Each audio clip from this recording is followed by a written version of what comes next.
You're watching Ways now.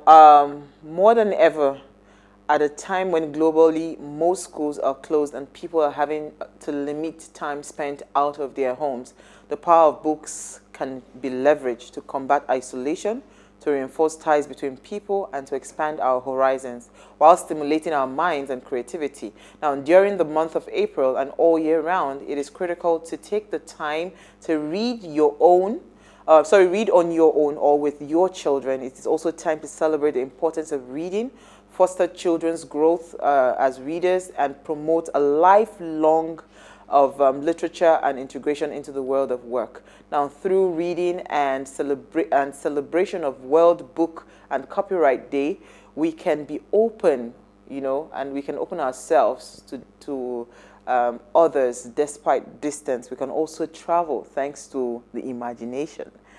So today, a friend of mine came into town. And so when we're done with the meeting, he was heading to Latana Ventures.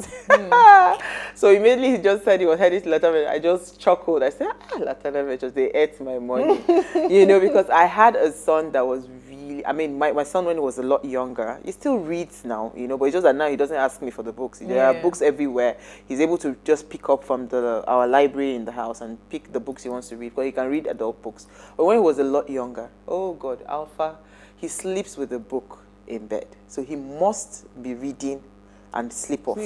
You understand? So they chopped our money.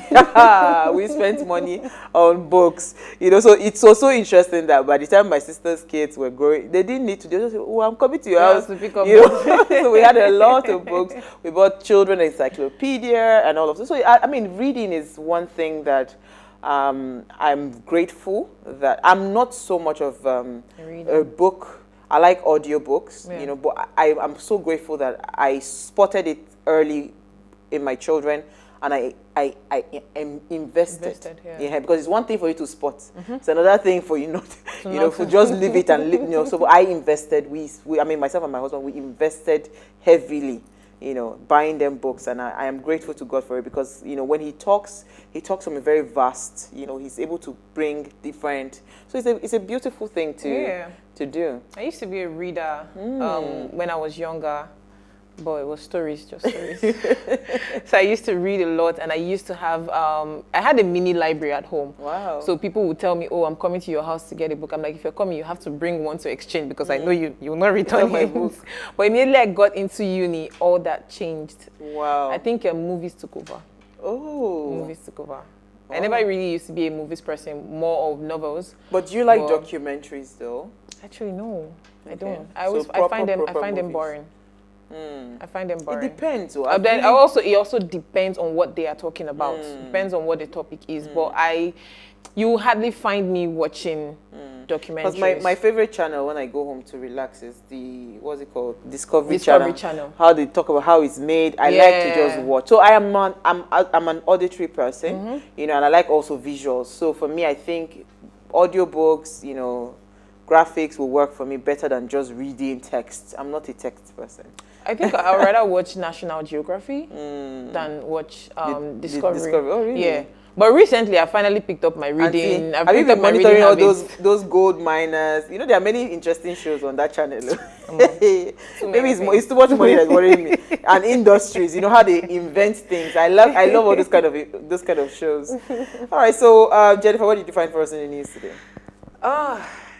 Interesting. The Ogun State Governor, Prince Dapo Abiodun, on Friday said his administration will support and provide free legal services to the poor and indigents of the state. According to him, he said that the inability of the poor and the vulnerable to have access to justice may not only cause great suffering for those affected, but could ultimately result in social and economic turmoil with dire consequences for the society.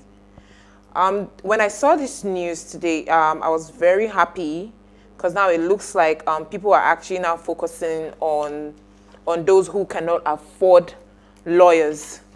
So which is amazing. And then you have people who have like cases that that should be settled in court because they don't have the money to actually pay a lawyer or pay for legal services. They take it to their homes and do like a family meeting just to deliberate on it and then come to a conclusion. And sometimes the conclusions are not in their favor, especially when they are in the right. But yeah, this is amazing. This is actually amazing. It's good news. All right, so my story is actually a very sad one. Some of the girls that were kidnapped from the private university, what's the name of that university again? Greenfield, I think, University in Kaduna State. You know, reports had it. You know, the news broke that they had been killed. So three of the young girls are dead. Wow. And on another news, the Social Economic Rights and Accountability Project, that's SERAP, has called on the United Nations Human Rights Office, led by the High Commissioner, Michelle Bachelet, to appoint a country rapporteur to examine the growing attacks on students, teachers, and their families in Nigeria. Because, I mean, this thing is becoming so alarming. Yeah. Because the target is educational institutions. I mean, we just talked about reading. I mean, do you know how powerful your mind can become when your mind is exposed to, I mean, let's just even forget about the other types of education. I mean, informal education, even the formal education, right? Yeah. So, I mean, we will not be where we are today without formal education. So this is a very, very huge attack in that institution, I mean, the educational sector. And I'm happy that, people are calling. So since people don't want to do your job, so let's start looking for how to bring international bodies to come and investigate what's happening, because it's crazy. In fact, when I heard the university kidnap, I was really scared. I said, it has gotten to university now again. It's no longer secondary schools, it's now university. So now 3 of the young girls, God rest their soul, it's really sad. So the group is urging the UN to investigate the failure of the authorities in Nigeria to prevent this attack and hold perpetrators and their sponsors to account. I mean, this is what we've been calling for. We've been asking about who are the sponsors, because for insurgency to last beyond 24 hours, there has to be some strong backing behind it. So, and these things can be traced. So it's really, really scary, on one hand, we say we want to build the economy, we want to grow the economy. Insecurity still remains a big challenge, and it can, I mean, Uti shared, I was just saying that Uti shared a report, in our group, saying that we should be careful right now that kidnappers have invaded Lagos. I mean, so now it's scary. I can't even go out again, or I can't, when you take your children to school, let them be watchful. Then now I am just calling on schools in Lagos, especially the ones that are around the outskirts. So, for instance, maybe the Ekpe axis or the Lagos Ibadan Expressway axis. All those exit points. Or the Festac area. So schools they need to beef up security. You don't need to wait. Or the Ogun State axis. All the points where they are like exit points out of Lagos. Please, they should be careful. Ikorodu as well, because there was a time where they took the waterways as well when they kidnapped some people in Ikorodu. So it's something that we shouldn't wait. Thank God that this report has come out, this security report, to say that they have invaded Lagos. Let us all just be careful. Yeah. Security issues is becoming a serious matter. And I think personally, I feel one of the reasons why the government hasn't really been doing anything about it is because they would hear the stories, and they're like, oh, Nigerians will say something for like 2 days, and then yes, it will die. It would die down. So really, they don't hold themselves accountable to actually put in the work and assist us in areas like this. Like, we shouldn't be begging for security. It is the job of the government to make sure that its citizens are secured. Absolutely. And now that, okay, we're not even fearing for our lives now, we are thinking about our kids. You send your kids to school. While you're at work trying to make ends meet, you're also being scared that you might not see your child that night. I don't know. The government just has to step in and do something about it. Yeah, absolutely.